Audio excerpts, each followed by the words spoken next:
on est en huitième de finale de la Coupe du Monde, en étant effrayant. Salut à tous, c'est Classé à l'ennemi de la chaîne Pitref. On se retrouve pour une nouvelle vidéo résumé du match. Oui, c'est une destruction tout simplement entre l'équipe de France et la Suède. Victoire largement méritée, et puis tout en écrasant l'horrible Suède 3-0. Que dire? Ah, la Suède, ils ont joué comment? Comment? En première partie de match? En défendant? Ça rappelle quelle équipe? L'Atlético? Ça rappelle quelle équipe? Arsenal? Ouais. Quel match, mais quelle purge de la part de la Suède, mais quel match. Ils ont littéralement refusé le jeu pendant ces premières parties de match. Ils ont littéralement refusé le jeu et puis se baser uniquement sur les contre-attaques. Graham Potter, ça, je te félicite pas, clairement. T'es vraiment un entraîneur moyen, hein. Et puis c'est pour ça que Chelsea t'a viré derrière, hein. Et j'espère que la Suède va également te virer en tant qu'entraîneur de la sélection suédoise, hein. Parce que clairement, vu la purge que tu nous as pondue ce soir contre nous, tu mérites aucun honneur. Aucun. Parce que oui, j'ai vu la purge, hein. Vous étiez en 5 défenseurs. Mais littéralement, c'était le harambol. C'était le harambol. Ils jouaient en mode harambol. Ils refusaient le jeu. L'équipe de France essayait de construire. Ils n'arrivaient pas en première partie de match. Ça oui, c'est vrai. Ça s'est décollé juste avant la mi-temps. Ça oui, c'est vrai. Avec un joli but d'Mbappé. Mais clairement, le Harambol était là de la part de la Suède. La Suède qui nous avait proposé un joli jeu face à la Tunisie. Et puis là, derrière, ça s'était fait casser la gueule par les Pays-Bas. Et puis bah, derrière, ils se sont qualifiés en tant que troisième. Au final, leur place en tant que troisième est pas si déconnante que ça, hein. Leur place de meilleur troisième, de troisième d'un groupe, c'est quand même mérité quand même pour eux, hein. Parce que de vu ce qu'ils nous ont pondu face à l'équipe de France là ce soir, aïe aïe aïe, aïe aïe aïe, ça doit faire mal quand même, ça doit faire mal. À tous ceux qui aiment le beau football, et bah là, vous avez vu une purge de la part de la Suède. Mais sinon, franchement, félicitations pour votre match, hein, vraiment, hein. Match tout simplement dégueulasse, hein.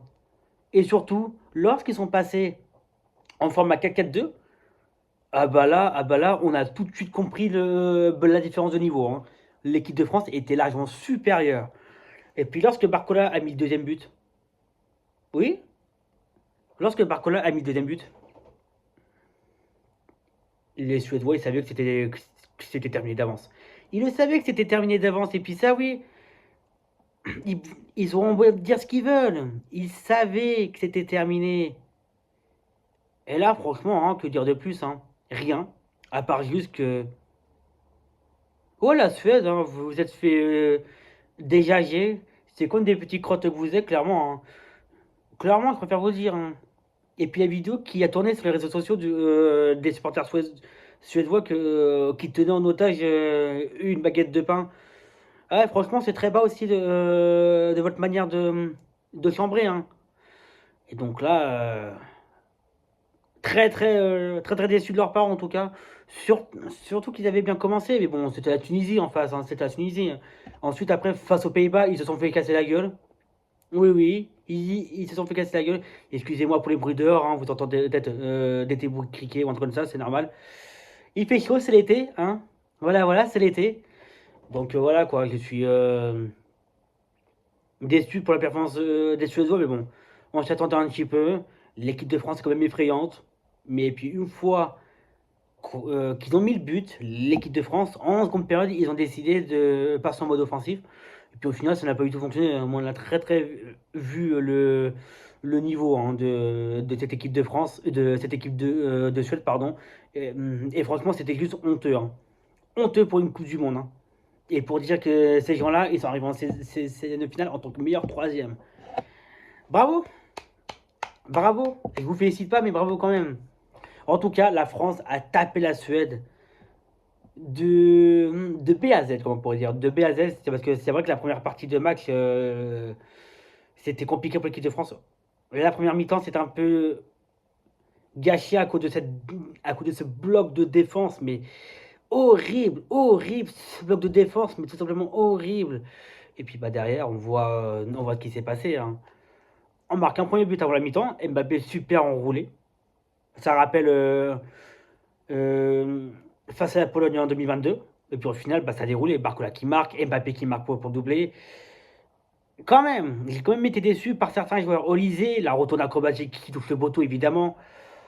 Ouais, bon, Olysée, j'ai vraiment cru à la retourne acrobatique, mais franchement, je le dis, hein, s'il aurait mis ce but, hein, franchement, ça aurait été peut-être le but de la compétition, ça aurait été même sûrement le but de la compétition, et de deux, ça aurait été sûrement le but de l'année. Qu'on soit clair, ça aurait sûrement été le but de l'année. Et donc non, et puis non, clairement, top performance de l'équipe, et franchement, rien à dire derrière, hein. Juste que déçu des quelques joueurs. Malheureusement, j'étais déçu un petit peu de Ryan Cherki, qui a fait quelques petites erreurs, des Iridoué, quelques petites erreurs également, mais sinon, ça a été, ou pas Mécano, max de patron, encore une fois, ou pas Mécano, c'est une armoire à glace, ce mec. Il peut faire la défense à lui tout seul, il peut défendre à lui tout seul. Mais vraiment, ou pas Mécano, il peut littéralement défendre à lui tout seul. Il a fait encore un match de patron en défense.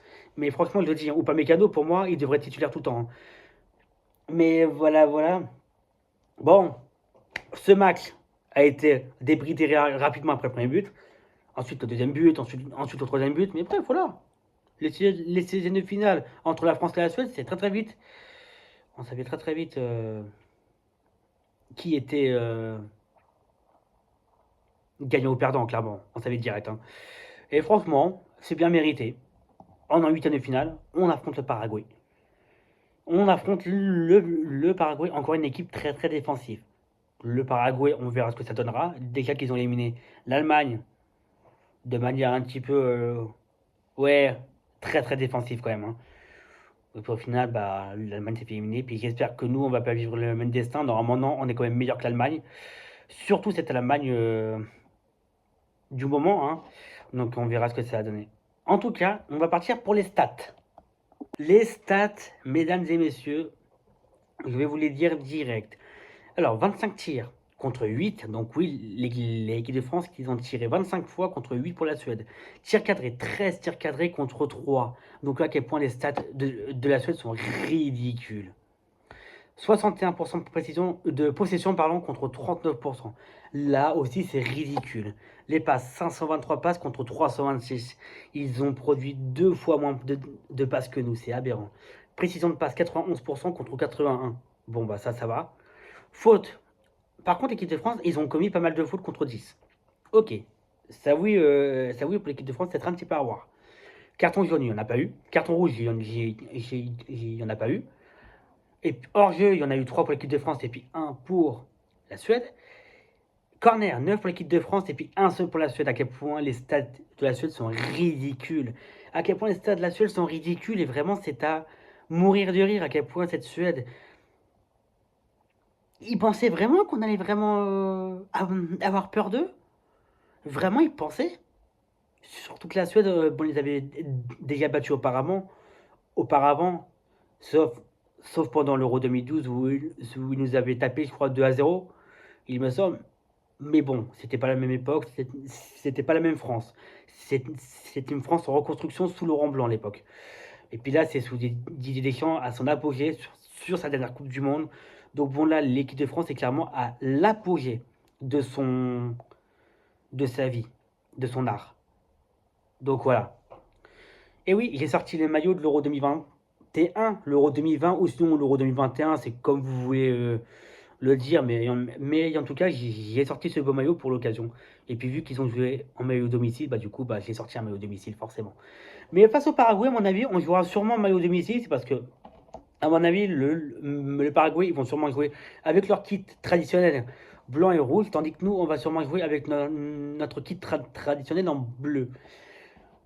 Et puis vu qu'on peut pas jouer avec le maillot extérieur, c'est parce que sinon on confondrait trop les joueurs par rapport aux couleurs des maillots domicile paraguayenne et puis maillot extérieur de l'équipe de France. Du coup, ça serait mieux pour l'équipe de France qui joue en domicile. Après, bah, l'équipe du Paraguay, ils peuvent très bien jouer en extérieur avec le maillot extérieur, c'est possible aussi.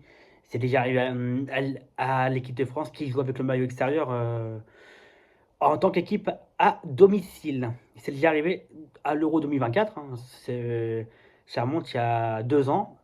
Ils avaient déjà joué avec le maillot extérieur en tant qu'équipe qui joue à domicile. En tout cas, voilà quoi. Voilà tout pour cette vidéo. Ce résumé, encore une fois, vous entendrez sûrement les petits bruits de criquets derrière, j'en suis désolé, mais bon, c'est la nature. Je vous laisse vivre un petit peu avec la nature aussi, hein. il, fait, il fait bon dehors, je préfère vous le dire, il fait bon dehors, profitez. C'est parce qu'après, il y a une nouvelle séance de canicule qui arrive, qui est moins forte, mais en revanche, qui arrivera quand même, hein. Merci à tous d'avoir suivi ces vidéos. N'hésitez pas à vous abonner, à nous suivre sur nos différents réseaux sociaux, commenter, activer la cloche, etc. Et donc moi je vous fais des gros bisous. Et puis nous, je vous dis à la prochaine. Et surtout, allez les bleus!